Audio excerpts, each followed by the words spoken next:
世界一面白いアクション RPG。これを目標にゲームを作ります。コメント、地罰を使って竜と同じように上に行こうとする人類。大地の神に対して不敬すぎて好き。この人、目の付けどころがいいですね。実はこのゲームの英題が Rise of Rebellion。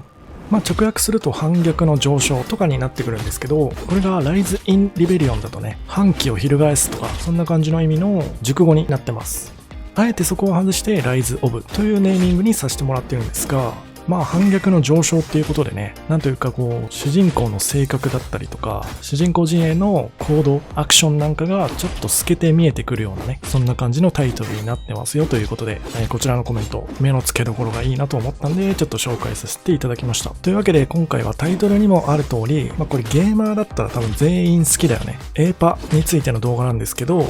タイトル通りね、この動画を見てる人限定でちょっとね紹介したいなと思います。くれぐれも悪用厳禁拡散禁止でね内密にご視聴いただければなと思います。というわけで早速行ってみましょう。せっかくなんでクイズ形式とかにしますか。じゃあ今からね戦闘映像をリピートするので、この中にエーパーを引き起こしてる悪いねモーションが一つだけ入ってるんで、それを当ててみてください。ちなみにこれね論理で当てるの多分不可能なんで、もうここはねゲーマーとしての嗅覚で当てに行ってください。このモーションなんか悪さできそうやなぐらい、そんな感じじゃないと多分当てれないと思います。論理で行くにはこれ材料が少なすぎるんでね、フィーリングで行ってください。というわけで正解はこちらのモーションですね。これ武器チェンジモーションなんですけど、抜刀中にね、さらに抜刀ボタンを押すことによって出すことのできるアクションです。一応これ前後の2パターンモーションが存在していて、それぞれ前方向、後ろ方向に移動しながら武器の入れ替えを行うっていうアクションになってますね。で、今回問題になってくるのはこれの前方向バージョンですね。こちらにのみ攻撃判定が付与されています。イメージ的には弱めのタックルとかそんな感じですね。攻撃力とかスタミナ攻撃力っていうパラメーター的な観点から見るとめちゃくちゃ弱い攻撃判定なんですけど、その代わりにね判定の発生フレームとキャンセルフレームが非常に優秀なモーションになってます。そもそもこのアクションのコンセプトが戦闘中にねスタイリッシュに武器を入れ替えて継戦していくというコンセプトだったんで、非常に素早いモーションであること自体は仕方ないことなんですが、それにしてもねエーパになってしまうのは良くないですよね。しかもこれ特定の武器同士の組み合わせで武器チェーン攻撃、武器チェーン攻撃みたいにすればループできる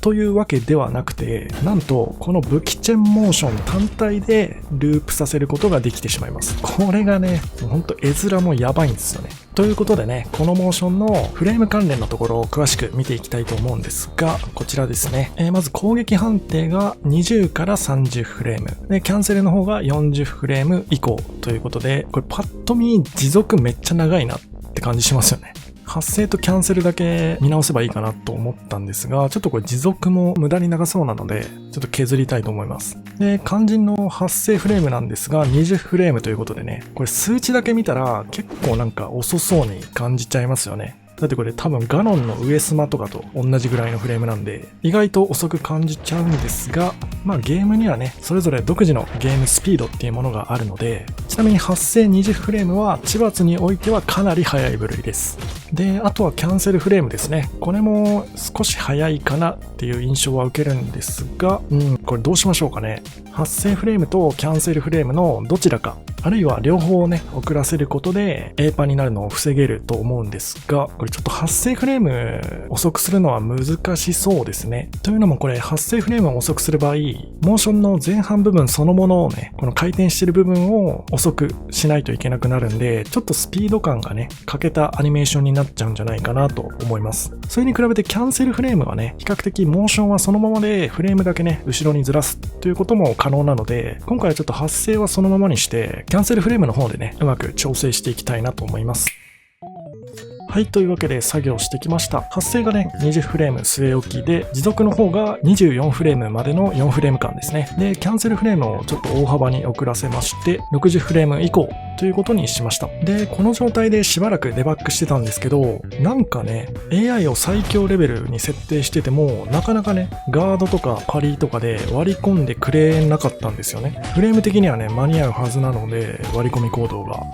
なんでかなと思ってモーションの方ちょっと見返してたんですけど、一つね、重要なやつ忘れてました。それがね、こちらです。AI 用の攻撃通知って呼ばれてるやつなんですけど、こいつをね、攻撃判定が発生しているフレームに被せて配置してあげないと、AI がね、プレイヤーの攻撃を認識できないようになってるんですね。つまり、この通知フラグを付け忘れてるモーションは、もうすべてね、不可避の速攻扱いになってしまうっていうことですね。いや、もうネテロ会長もびっくりですよね。それはガードもパリーもできんわっていうことで、この通知フラグをちゃんと付けた後は、しっかりね、割り込んできてくれるようになりましたということで、晴れて A パー撲滅ということになりました。今回はね、タイトル通り、この動画を見ている視聴者だけにね、A パーの存在をご紹介させていただいたんですが、と同時にね、A パーの撲滅も行っていくという、いやいや、それやったら教えてもらう意味ないわっていうツッコミがね、ちょっと聞こえてきそうな気もするんですが、まあそれもゲーム制作実況の醍醐味ということで、これからもエンタメとして楽しんでいただければなと思います。また体験版リリースした時とかにね、別の A パとか見つけてしまった人は、ぜひコメント欄とかで教えていただけるとありがたいです。では今回この辺で終わりたいと思います。チャンネル登録するかどうかはお任せしますので、Steam のウィッシュリストに千葉津のぼらは龍のフル登録しといてくれるとありがたいです。それではお疲れ様でした。